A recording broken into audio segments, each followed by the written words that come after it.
What if I told you your RV could be a tax-saving machine?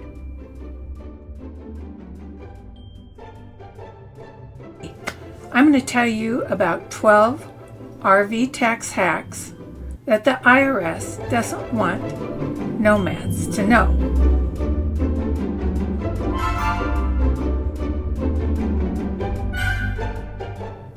Now, whether you're a full-timer, a remote worker, or a weekend warrior, these secrets could save you thousands. Oh, and I'll show you how to do it without getting audited. That's key. Stick around, and your wallet will thank you. Okay, here's the first one. Home office deduction. If a portion of your RV is used exclusively and regularly, it says in the tax documents, for business, that means a dedicated workspace, you may deduct a percentage of RV expenses, utilities, maintenance, based on the square footage used. Now, the space can't double for personal use. This is ideal for an RVer that has a toy hauler. You know, that little back area where you can put your ATVs or your bicycles or your dogs. You can turn that into a little home office, and bada bing, bada bong, there you go. That's your office, and it's very exclusive, and that's easy to use. Otherwise, if you don't have that area, if you have just a space, a desk that you can use specifically for a business and not any personal use, then that's where you would measure and use as your home office. Number 2, so you have to establish a home in a tax-friendly state. Those states are Texas, Florida, South Dakota, no income tax in South Dakota, and South Dakota also allows the residency with a mail forwarding service, so that's a plus. You have to get a driver's license, you have to register to vote there, and use a local address for tax purposes. Number 3, travel expense deductions. So the eligible costs are campground fees, and if you're traveling for business, client meetings, conferences, you're going to vendors, vend somewhere at a business, antique show, something like that. It is deductible only if the trip's primary purpose is business. So you can allocate expenses between business and personal days, keep very detailed notes, and that works well. Number 4, deduct depreciation on the RV. Now, if the RV is used for business, like it's a mobile office, you can depreciate the business use over its useful life, so like typically 5 years. Personal use portions are excluded, and you have to track between the business versus the personal mileage. Number 5, you can use a mortgage interest deduction. If the RV is considered a home, sleeping, cooking, toilet facilities, interest on the loan could be deductible up to $750,000. Number 6, meals and entertainment. So 50% of your meal costs during business travel or client meetings is deductible. And the easiest way is to use the IRS per diem rates. Number 7, healthcare deductions. Self-employed. Deduct your health insurance premiums and medical expenses exceeding 7.5 of AGI. Health savings accounts offer additional tax savings. Number 8, retirement contributions. SEP IRAs or solo 401ks for self-employed RVers. contributions reduce taxable income up to $66,000 in 2004. I don't know what it is going to be in 2005, but right now we're doing our 2004 taxes. Number 9, sales tax deduction on big purchases. You can deduct the sales tax paid on an RV if you're itemizing. It's beneficial in no income tax states where sales tax is higher. Number 10, workamping and bartering income. Free campsites in exchange for work are taxable income. You can deduct the related expenses if you have uniforms or special shoes you have to wear or special tools you need to purchase. Those can be deductible. Volunteer. Oh, that's number 11. Volunteer travel deductions. Unreimbursed travel costs for IRS recognized charities.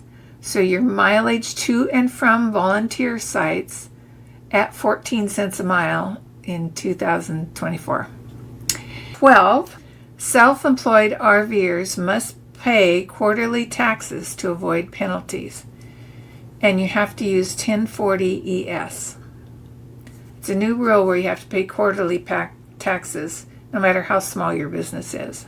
13 is record keeping.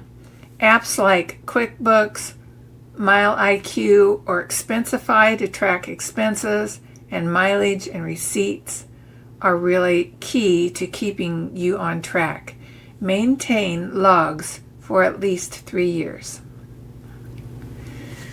So the term hacks, actually here it means legal, often underutilized strategies that help RVers maximize their tax savings within the IRS rules.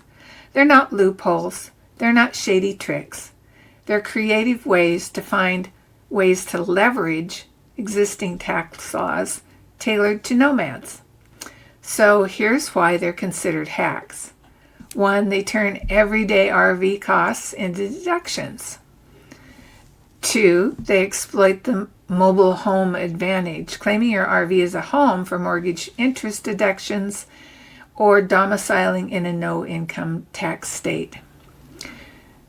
So it's a hack because traditional homeowners can't easily pick up their house and move to a tax-friendly state, and RVers can. Number 3, they blur the lines between work and travel. For example, deducting expenses if the trip's primary purpose is business. And it's a hack because it transforms the nomadic adventures into tax-saving opportunities as long as the IRS rules are followed. Number 4, they leverage self-employed flexibility. So if you write off your portion of your RV as a home office or deducting health insurance premiums as a freelancer, self-employed RVers have more flexibility to categorize their expenses than traditional employees. And they use, number 5 is that they use a barter income strategically. For example, if you're trading work or work camping for free sites, which is taxable, but you can deduct related expenses like your tools and your uniforms, most people don't realize bartered benefits count as income, or that they can offset them with deductions. Number 6, they turn retirement savings into tax shields. For example, if you contribute to your SEP IRA as a self-employed RVer to lower taxable income and build savings, it's a double win. But many nomadic earners overlook retirement accounts as tax tools. These are not loopholes. Again, I'm going to reiterate that. They are IRS compliant, all require documentation adherence. That means you really have to keep exclusive home office use and legitimate business purposes. They are audit safe. If done correctly, these strategies are bulletproof. And the hack is knowing how to apply them to an unconventional lifestyle. And the real secret is they aren't shortcuts. They're about understanding the tax code and applying it to the lifestyle that IRS doesn't specifically address. Think of them as smart interpretations rather than hacks. And lastly, they're hacks because they take standard rules and adapt them to unique mobile life. And lastly, they're hacks because they take standard tax rules and they adapt them to the unique mobile lifestyle of RVers, saving money in ways most people never even consider. Now, the one thing I'm going to say here is I am not a tax professional. Consult a tax professional. These are complex situations, particularly if you have multi-state income. And you should get some expert advice. And simply don't commingle. Strictly separate your business and your personal expenses and stay updated. Tax laws change.